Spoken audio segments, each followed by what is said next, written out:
అమ్మ మీరు కొంచెం ఎమ్మెల్యే గారు అనిపిస్తుంది.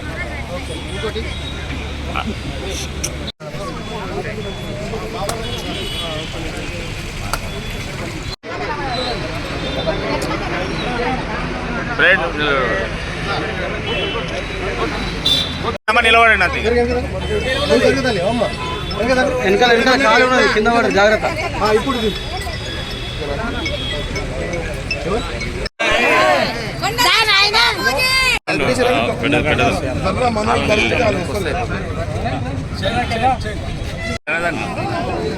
Good morning.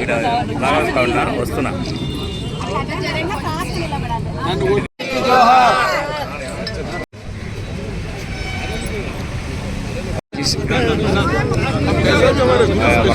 ఆదర్శమైనటువంటి కొండల బాబూజీ లక్ష్మణ్ ఆయన మార్గంలో మనం నడవాలి. ఇందాక పెద్దలు చెప్పినట్టుగా పద్మావతి సంతతే మీరు కనుక మీరు కూడా ఆర్థికంగా ఎదగాలి, రాజకీయంగా ఎదగాలి, మీరందరూ కూడా ఐక్యమత్యంగా ఉండాలని కోరుకుంటున్నాను. ఈ భూమి పైన ఆకాశం భూమి మధ్యలో అనేక మంది జీవులు పుడతారు, తర్వాత శరీరాన్ని త్యాగం చేస్తారు. అలాంటి వారిలో అలాంటి వారిలో పెద్ద ఆయన మరి అన్నిటికంటే ముఖ్యమైనది ఏంటంటే ఈ శాలీలు అంటారు వీళ్ళందరూ. శాలీలు అంటే పద్మావతి అమ్మవారు వీరి కుటుంబంలోనే జన్మించింది అని తిరుమల తిరుపతి దేవస్థానం అక్కడ ఉన్నటువంటి శాస్త్రాల ప్రకారంగా ఆమె వీరి ఇంటి ఆడపడుచు కాబట్టే పద్మశాలీలు అన్నారు. అందుకు మరి ఇప్పుడు మనం ఎవరినైతే సత్కరిస్తున్నామో ఆయన కూడా దేశం కొరకు, రాష్ట్రం కొరకు అనేక రూపాలలో శ్రమ చేసి మరి ఈనాడున్న ఫలితాలను చూడకపోవచ్చు, కానీ వాళ్ళు చేసిన కష్టార్జితమే మనమందరం జీవిస్తున్నాం. అందుకు పెద్దలకు పూలదండలు వేయడము, లేకుంటే పుట్టినప్పుడు త్యాగం చేసినప్పుడు సంస్మరణ సభలు జరుపుకోవడంతో పాటు వారు ఏ విధంగా త్యాగ నిరతి కొరకు త్యాగనలై జీవించారో మనం కూడా ఆ విధంగా రుణము తీర్చుకునే ప్రయత్నం జరగాలి. ఇవాళ రేపు ఏమైందంటే చెర్లు, కుంటలు అన్నీ కబ్జాలు పెడుతున్నాం. కబ్జాలు పెడితే బీదల్లో ఇండుగులు కొట్టిరని కొంతమంది ఓర్వలేకుంటున్నారు. ఈనాడు ముఖ్యమంత్రి మన జిల్లా వాస్తవ్యులు మరి రేవంత్ రెడ్డి గారు బ్రహ్మాండంగా ఏ పార్టీ ఏదైనా ఎవరైనా కానీ ఇప్పుడు చేసే హైడ్రా కార్యక్రమం అయితే ఏదైతుందో ఇది భావితరాలకు ఉపయోగపడేది.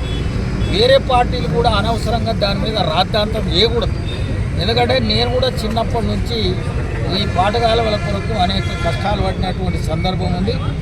మరి ఇలాంటప్పుడు ఒక ముఖ్యమంత్రి గారు తీసుకున్న నిర్ణయాన్ని ఏదైనా సూచన చేస్తే ఒక లెటర్ పెట్టి ఏదైనా చేయాలి, కానీ ఇప్పుడు బీదలు అంటే మన వాళ్ళు కూడా, కానీ అక్రమంగా నిర్మాణం చేసినప్పుడు మనం కూడా ప్రజలను పట్టించుకోకుండా నాదేం పోయిందిలే అని ఊరుకున్నాం.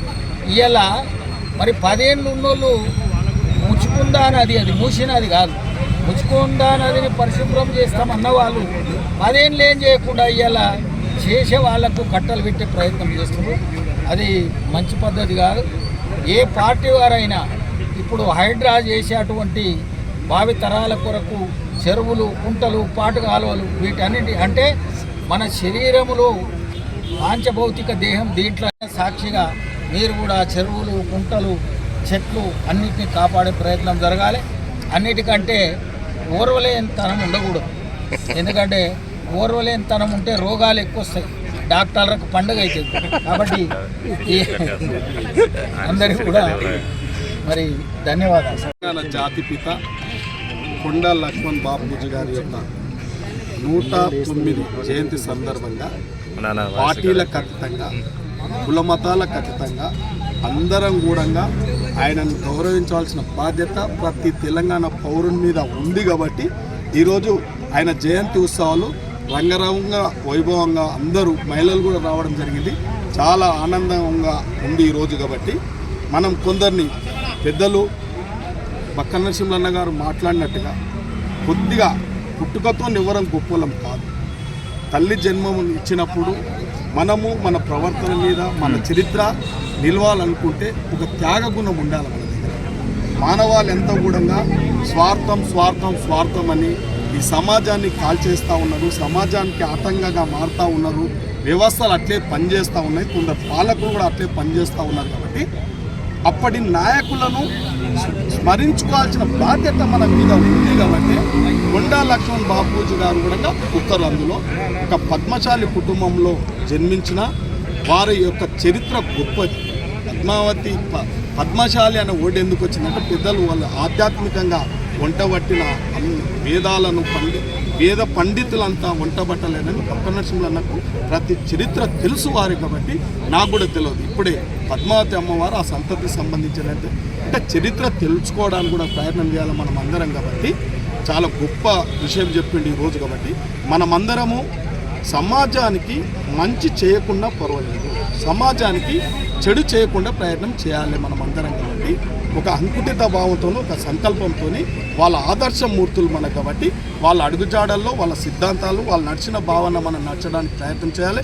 మన కుటుంబం స్వార్థం ఉంటుంది, కొద్దిగా కొంతవరకే ఉంచుకోవాలి ఆ స్వార్థం. కాబట్టి సమాజానికి ఉపయోగపడాలి, ఈ దేశానికి ఉపయోగపడాలి, పెద్దలను స్మరించుకోవాల్సిన బాధ్యత మనకు ఉంది. కాబట్టి ఆయన ఆదర్శం కాబట్టి ఆయన అడుగుజాడలు నడవడానికి నేను కూడా ప్రయత్నం చేస్తానని చెప్పి కోరుకుంటూ ఈ అవకాశం ఇచ్చిన ప్రతి ఒక్కరికి ధన్యవాదాలు.